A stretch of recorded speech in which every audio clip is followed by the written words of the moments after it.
Breaking news చూస్తున్నాం. అద్దంకి దయాకర్కు రాజ్యసభ సభ్యత్వం వరించే అవకాశం ఉంది. కె కేశవరావు రాజీనామాతో సీటు ఖాళీ అయిన విషయం తెలిసిందే. కొత్త తరానికి టికెట్ ఇచ్చే యోచనలో కాంగ్రెస్ అధిష్టానం ఉంది. ఇక విధేయతకు తోడు యువ నాయకత్వం కోసం ఎదురు చూస్తున్న కాంగ్రెస్ అధిష్టానం కాంగ్రెస్ దృష్టిలో అద్దంకి దయాకర్ ఉన్నట్లుగా తెలుస్తుంది. రేవంత్కు సన్నిహితుడు కూడా కావడంతో సీటు ఆయనకే కన్ఫామ్ అయ్యే అవకాశం ఉందని కూడా రాజకీయ వర్గాల్లో చర్చ నడుస్తోంది.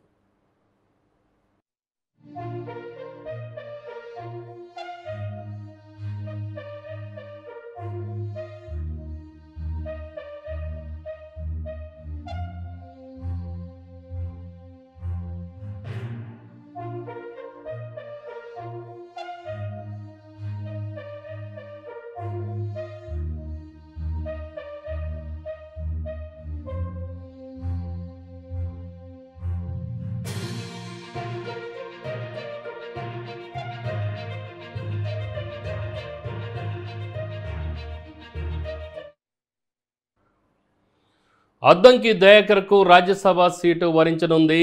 కె కేశవరావు రాజీనామాతో ఖాళీ అయిన రాజ్యసభ సీటు కొత్త తరానికి టికెట్ ఇచ్చే యోచనలో కాంగ్రెస్ అధిష్టానం ఉంది. విధేయతకు తోడు యువ నాయకత్వం కోసం కాంగ్రెస్ అధిష్టానం ఎదురు చూస్తుంది.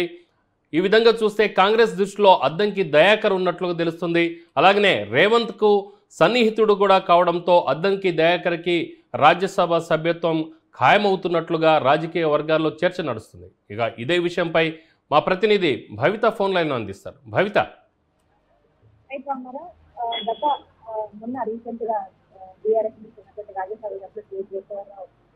బీఆర్ఎస్ లో రాజీనామా చేసి కాంగ్రెస్ లో చేరారు. అయితే మొన్న తాజాగా బీఆర్ఎస్ నుంచి కాంగ్రెస్ లో చేరిన తర్వాత రాజ్యసభ సభ్యత్వానికి రాజీనామా చేసిన విషయం మనకు తెలుస్తుంది. అయితే ప్రస్తుతం అది ఖాళీగా ఉన్న నేపథ్యంలో కాంగ్రెస్ లో చేరిన తర్వాత కాంగ్రెస్ నుంచి అద్దంకి దయాకర్కి రాజ్యసభ ఇస్తారా అనేది కొంత మేరకు గాంధీ భవన్ లో చర్చ అయితే జరుగుతున్న సందర్భం కనబడుతుంది. ఎందుకంటే గత కొంతకాలంగా చూస్తున్నప్పటి నుంచి కూడా కాంగ్రెస్ పార్టీకి విధేయుడుగా ఉంటూ ఎంతో నమ్మకంతో పనిచేసినటువంటి వ్యక్తి అద్దంకి దయాకర్. అయితే మొన్న చూసినట్లయితే అసెంబ్లీ ఎన్నికల కిందకొచ్చి నుంచి అసెంబ్లీ టికెట్ ఇస్తామని చెప్పి ప్రచారం జరిగిన నిమిషంలో అక్కడికి ఎమ్మెల్యేకి కిందకొచ్చి ఎమ్మెల్యే టికెట్ ఇచ్చిన నేపథ్యం కనబడుతుంది. తర్వాత ఎంపీ ఎలక్షన్స్ లో కూడా ఖచ్చితంగా టికెట్ వస్తుందని చెప్పేసి ఆశించినప్పటికీ కూడా ఎంపీ ఎలక్షన్స్ లో కూడా టికెట్ రాకపోవడము, ఇంకా ఏదైనా ఖచ్చితంగా మంచి పదవి ఇస్తామని చెప్పేసి ఇప్పటికే ప్రచారం జరుగుతున్న నేపథ్యంలో తాజాగా మొన్న జరిగినటువంటి కొన్ని సభలలో కూడా అద్దంకి దయాకర్కి సముచిత న్యాయం కల్పిస్తామని, ఖచ్చితంగా మంచి పొజిషన్ లో ఉంటామని చెప్పేసి